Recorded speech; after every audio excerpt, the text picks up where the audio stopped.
Day to day, I am basically broadcasting right now out of my office. Right now, everybody's gone for the day for the most part in my day program.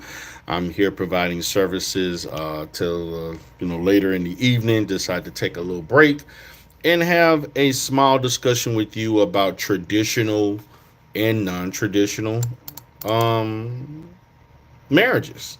I think that is something that is worthwhile talking about. And one of the reasons why I want to talk about that is this is because um, I saw a situation um, in which it's basically a traditional view of marriage, and then you have people who are practicing what I may see as a unconventional way of marriage. And it is important to point out that not everybody has the same um, perspective on marriage. Not everybody has the same perspective.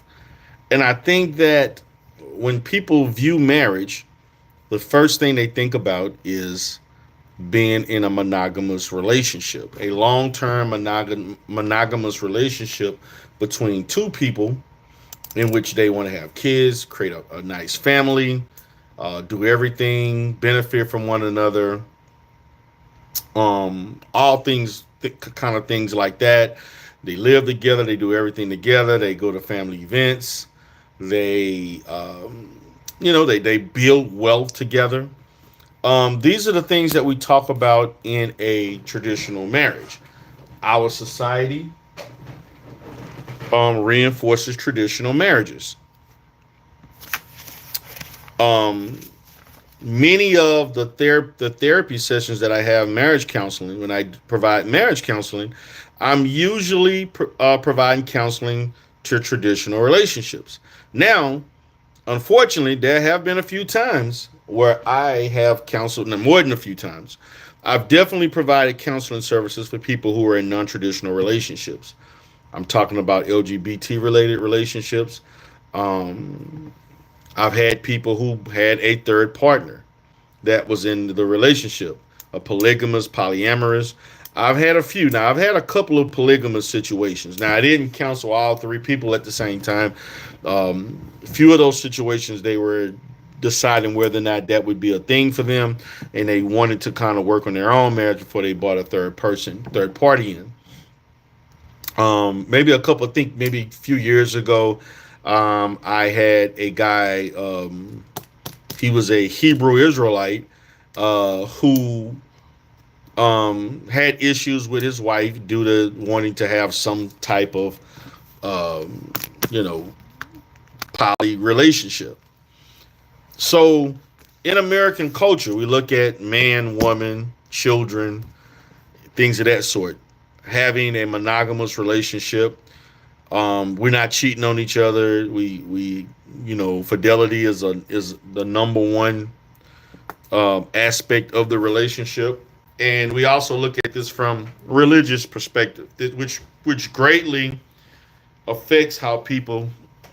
Um, Religion is to me the biggest influence of how we view marriage.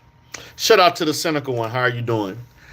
But I think when I'm looking at a situation where this guy is married, this couple on YouTube is married, they've been separated.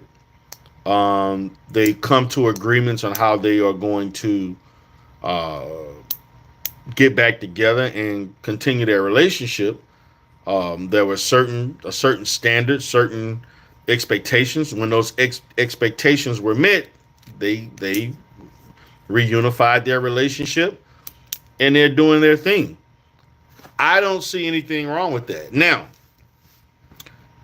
a situation occurred where they met another man, a friend, and people felt like um, when the husband left for a second, um, the interaction between his wife and the man was a bit suspect, or how he reacted to things was somewhat atypical of what a married man should behave as. And so this is one of the biggest problems when it comes to marriage, is that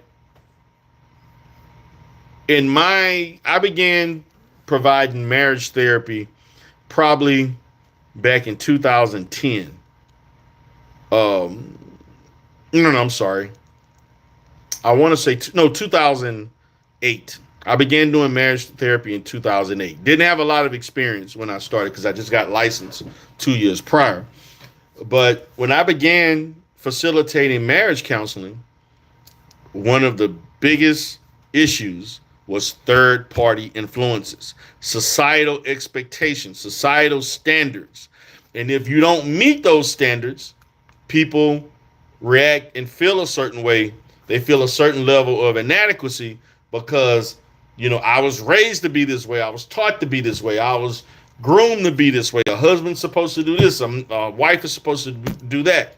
However, what's missing is that we can now understand societal expectations and rules and family orientation, norms, but that doesn't mean that works for you and your partner.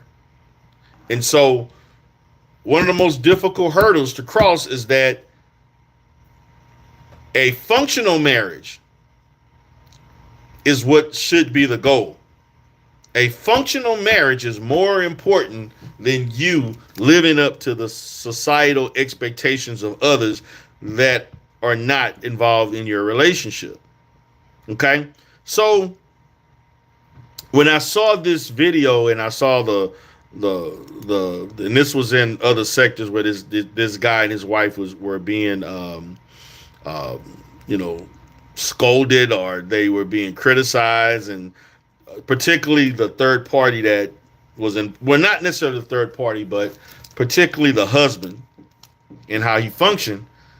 We're missing an issue. We're missing a big issue that is between him and his wife. And if his wife is not the person who is having issues, who are we to tell someone how to function in their marriage? If the husband is okay with his wife flirting or interacting with other men a certain way, and she does the same thing, vice versa, then what's the problem? What really is the problem? And I think that's the question we have to ask, because in many of these traditional or non-traditional relationships, they want societal validation, and you're not going to get it. But my question as a therapist and my confrontational stance is, explain to me why societal validation is more important than the validation from your partner. Why are you allowing this to affect your relationship when the person that should be a focus is the partner, not people, not other opinions, not other family members and friends and mother and so forth who are not in there? Because at the end of the day, you signed the dotted line because that marriage license is a contract. And then you'll sign some other documents if there's a divorce. And you know what? The people that you are trying to appease, names is not on those documents, and they're going to live life. So one thing that is not taught enough as it relates to relationships and marriage is that at the end of the day, the only two opinions that count are those that are involved in that union. And sometimes in a marriage, you're going to have to make some tough decisions to disconnect from people who are negatively affecting your relationship. Doesn't mean you have to cut them off. I mean, only under extreme circumstances that you want to go through that, but not to say that you don't want to rule that out. But your partner, your partner's happiness, your happiness is more important. So when we're talking about we're talking about non-traditional relationships. We're talking about the swinging.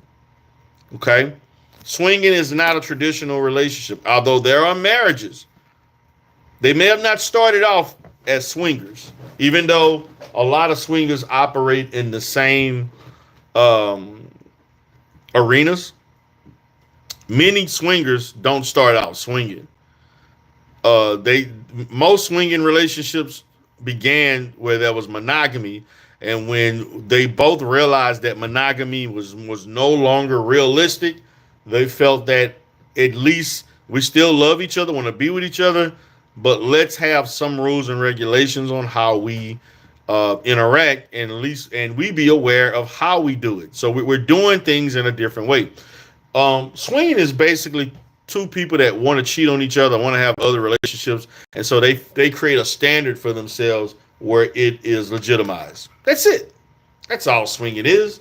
They enjoy from time to time being with other partners. Most swingers like to, you know, routinely or seldomly or whenever, they're doing this together, and they like to choose different partners.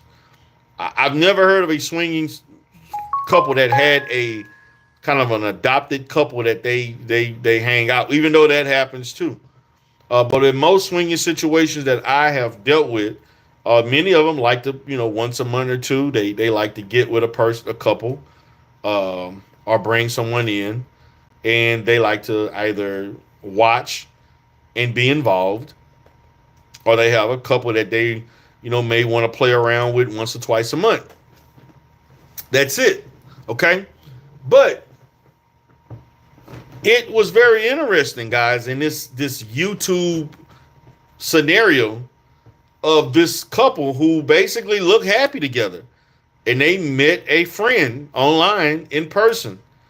And that interaction that his wife had with that friend, they felt like the husband should have responded in a certain way. What's up, Mikey? How you doing, Mikey? And so my position is I'm trying to understand, and I understand for the purposes of entertainment, people are going to make it an issue. And my position, and I actually laughed about how they felt that the husband felt that his food was more important than his wife. Okay. And so we're trying to figure out why was the emotional response different. Well, I think the emotional response was different because the guy and his wife already have an understanding that to me didn't need it didn't require it didn't require much. It didn't require an intense response or a more emotional response because they already have an understanding. How are you doing? Must be Trini Gab. Pick me. That's funny. What's up, Conscious Energy? Say D. Darrell, the Godfather. Appreciate you for saying that, Conscious Energy. So there are many non-traditional types. Interracial relationships were considered a non-traditional form of relationship at one point in this country. But when we look at these polygamous relationships, polyamorous relationships, swinging type relationships, this hookup culture that can also be in the relationship, cheating on one side, cheating on both ends where they're not aware, getting passes. There are many couples who give their spouses passes to cheat. There are some couples that allow their spouse to cheat once a year, or you're allowed to have one girlfriend a year, or a few times a year, every so many months, you can cheat on both sides. And then I'm going to be honest, there's some situations in which I had to deal with where the cheating was only allowed for the husband and not for the privilege of the wife. And most of those situations kind of didn't work out as much. But those are potential those are potential scenarios that happen in the institution of marriage. What I'm beginning to find out as I approach marriages these days is that um, we have to tailor those marriages to the personality and the needs of the couple. Okay, there are couples who are married for the purposes of business. Okay, you make this amount, I make this amount. We put our money together. We can build together. We can grow things together. We can actually benefit each other more by living together and and building wealth as opposed to us being apart. Okay, there are situations where people are married and live in two different states. They don't see each other. That they basically marry each other for business purposes, for insurance and healthcare needs and other different tax benefits, but they don't see each other. You see that a lot with immigrants or people from other countries marrying people and they have a financial arrangement. Love, no one said, even though I know that's part of the vows, so you promise to love and hold and keep and all that stuff through sickness, but those are religious vows. Okay, but people create their own vows and they vow to do the things that are listed in their um you know that they list or they want to abide by. You can create your own vows. I vow to do this, I vow to do that, I vow to do all these different things. Or I don't want to do this and I don't want to do that. That's not an agreement that I'm agreeing to in this relationship. Society has these, you know, um, unrealistic expectations. Unrealistic expectations because not everybody's going to be faithful. Not everybody is going to love the other partner equally. Not everybody's going to handle, do things financially. There's sickness, there's other limitations. One person's better than the other.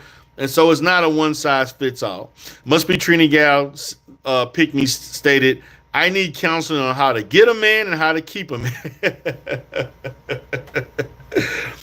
More importantly, it should be how to get the man for you and how to keep the man based on the needs that he has. Are you able to um, provide and consistently facilitate the happiness based on the things that you can provide? Yes, there's counseling for that. Okay. But what you have to do to keep a man and get a man may not be the same for another person who has a challenging side of getting and keeping a man. It's not the same thing because we're all different. Like we're all different. One what works in one marriage may not work in another marriage. Mikey states the best way to keep a man than I had to get a man is to treat him right and cook. There are men, and I'm one of them, that cooking is a major part of gaining my attention. Um, a woman with very good domesticated skills. Not saying that I would never require as a man, and I'm a married man. I would never require that my wife cooks for me every day, particularly if she works 40 plus hours a week. I think that's unrealistic. Now, there are some men who think that's not unrealistic. I do. I understand that there are going to be some days where my wife, who if she's working just like I am, there's going to be a few days out the week she just is too beat to do it, and I go eat out. I can cook, or even though I don't like cooking, I'll just get something to eat. Give her a break. She deserves a break. We have to be open to understanding the needs of the other partner. You don't want your wife feeling strained when she gets home because she has to cook or you're going to be unhappy. Those are unreasonable things. Okay. Mikey says she don't have to cook for you every day. That's too much. Mikey says the best way to keep a woman, you have to know how to use the grill. If your woman know how to use the grill, that's how you keep. Okay, Mikey, I get that. Okay, so Cooking is important to a lot of men. There's an old saying, food is the way to a man's heart. And I'm gonna be honest, it may not be completely the way to mine, but it sure make the environment a lot easier. It makes it way more simpler and easier when I am enjoying a good meal with a person that prepared it. It shows the effort that you are taking to meet the needs so that I can eat and feel and be fulfilled and happy. Because see, the thing about cooking, guys, is that when men like women that cook, it's not just about the cooking alone. It's the fact that you thought enough of me to take the time out to prepare a meal, which takes skill. Okay? That takes skill. So you're doing this because you know that I eat, I work, I eat, and you're making sure that I'm taken care of. You're making sure that I'm happy. You're making sure that I'm nourished. You're making sure that I'm not eating or doing some other things, because when you go home to eat, that minimizes your ability to go out and look for something elsewhere, at a bar, at a restaurant. You're at home. You're not out in the streets, first and foremost.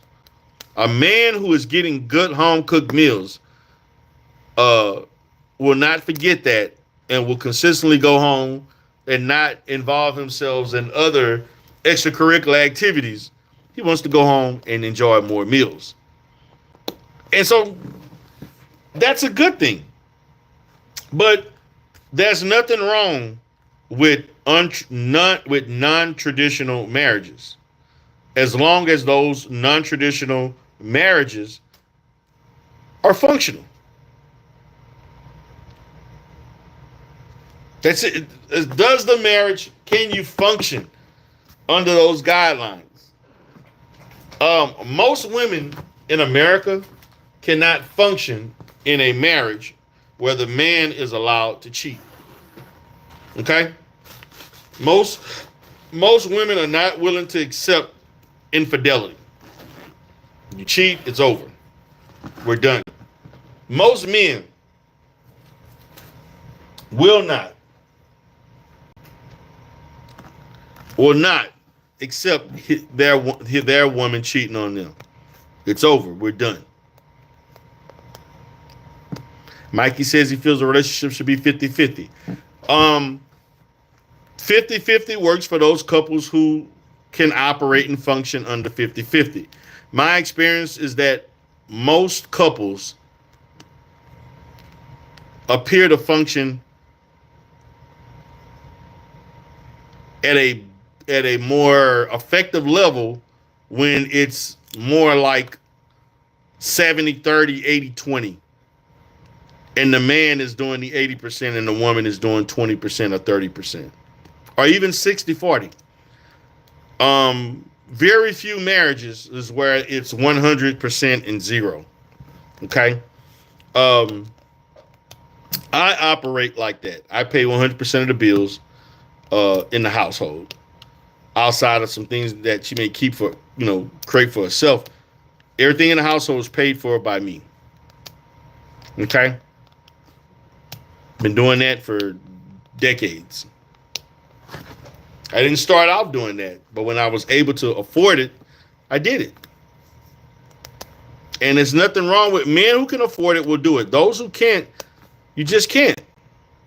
And every woman knows financially what they're getting. It's not like, let's not act like you don't. You know what this person is earning, their earning potential, and can I live this lifestyle? Unfortunately, guys, it is like very comical to hear the people who state, I make $50,000 a month. Therefore, my man must make $100,000. Like, let's just be realistic. First of all, less than 15% of this country makes, no, really less than 10% make more than $600,000 a year. Less than 10%. So that means that you're only choosing from a small portion of men who make more than $50,000 a year, and those men that make that type of money, more than 100,000 plus a year, you are in a box where he is seeking out a woman, and he cares less if they make half or less of what he makes. Okay, they care less. There's other intangibles that this man is looking for, and the competition for this man is fierce. See, that's not what people, you got to think about when they talk about men not being in a certain lane to date certain women. Well, the women must understand that the certain man that you're looking for, you may not be in that lane, and if you're in that lane, there's competition. There's other women that don't mind doing any and everything to grab your attention at all. And so that's just the reality. These unrealistic expectations of thinking that because I make this amount of money, my partner is supposed to make this amount of money. That's not realistic. But the refusal to assess other important aspects of the relationship, it's like that's thrown out the window. Is going to love you, care for you, spend time with you, talk to you, don't cheat on you if that's an expectation. Those things are like ignored. The foundation is built on how much money, when the foundation should be, is this person providing an environment that I enjoy and want to be around, regardless of how much money he makes. So when people tell me, and they create this unrealistic standard, that lets me know you have that standard because you want to live off of this person, and you want to live a certain, a very, very comfortable, extravagant lifestyle. It has nothing to do with the man you're marrying. It only has something to do with what he can provide for you. And so my position is, if he's providing such a great, lifestyle and experience for you, well, then you equally are going to have to do things to justify that. What he likes, what he wants. Because, you're looking at other personality traits, and if your focus is strictly money, well, you'll get a man who can do those things, and he's gonna suck at everything else.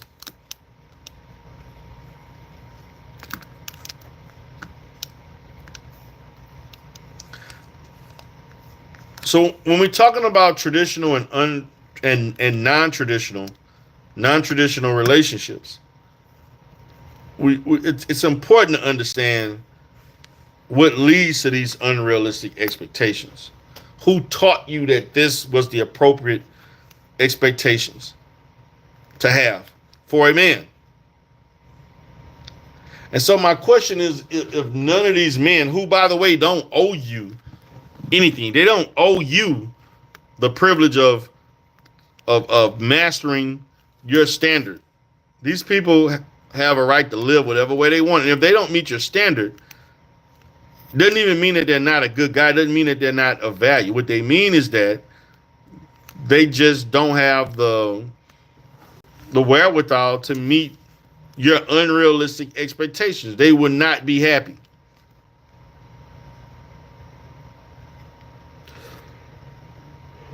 They just wouldn't be happy with you. Because there's always something that needs to be done better. And so when we're talking about the money aspect of it, everybody loves money, wants money, want to be able to spend, do the things they want to do, but that's not reality. And so I do think that when we're talking about relationships, we have to bring it down to reality. And so many people are missing out on the reality. They're focused so much on, the whole imagery of things. That's a problem. But must be Trinity. I said a long day. Yes, I've had a long day today too.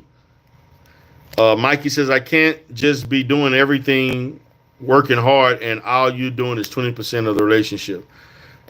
I believe in relationships consisting of both parties putting 100% into that relationship and making it work. Okay. Now, for some other people, that may not be realistic.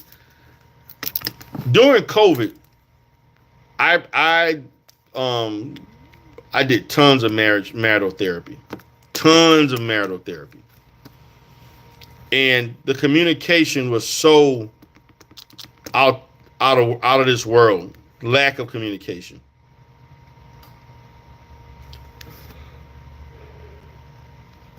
It was almost to the point where I'm wondering, why did these people get married? Because of the lack of communication. And once that communication was bridged, it solved a lot of problems, because the awareness of the other partner. A lot of people marrying people and they're not even aware of what is going on with their partner.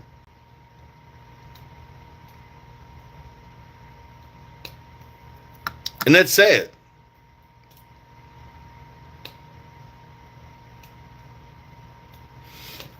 That's the reality of it. Okay?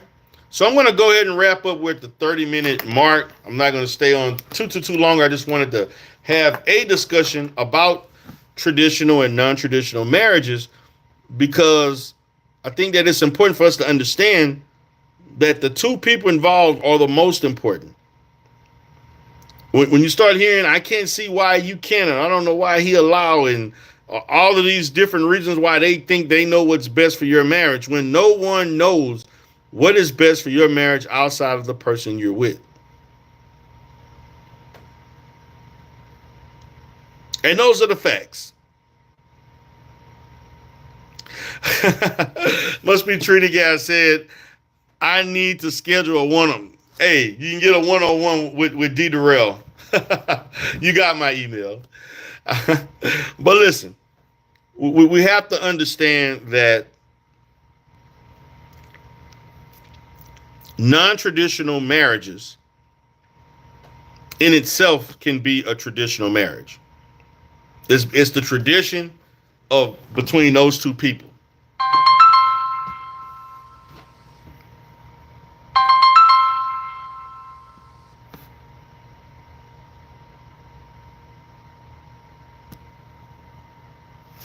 Okay, it's the tradition. It's the tradition between those two people, and also I do encourage, and I've seen this where people who practice polyamorous relationships, they network with other polyamorous um, um, peoples and groups. Or they are their groups where everybody is swinging, polygamous, things of that sort. They do, they all kind of group together, or they may have one that's specific to that.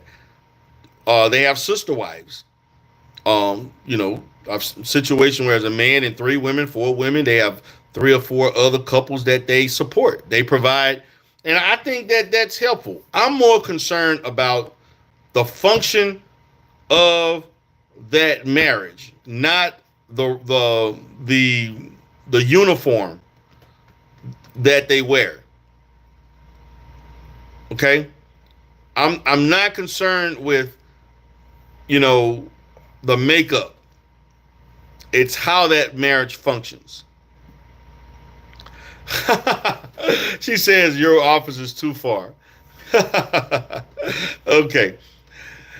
I do home visits. Let me stop. But anyway, but guys, I do think that we do have to understand that the functioning, how the man and the woman, or whatever alternative situation it is, how they all function together, and if that relationship can last long term based on how they function. And I'm gonna say this: I've never in my life, I'm gonna tell you a telltale sign of whether or not some of these traditional relationships work. And this is to me the best indicator. Okay, you can tell how effective a traditional or other non-traditional relationships are if you look at people who are in their twilight years of their life operating under that same umbrella. Okay, that's how you can tell how effective. Excuse me.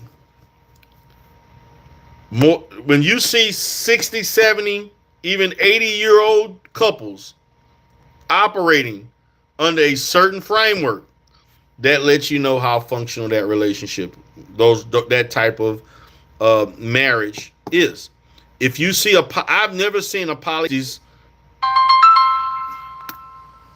Give me 1 second, guys.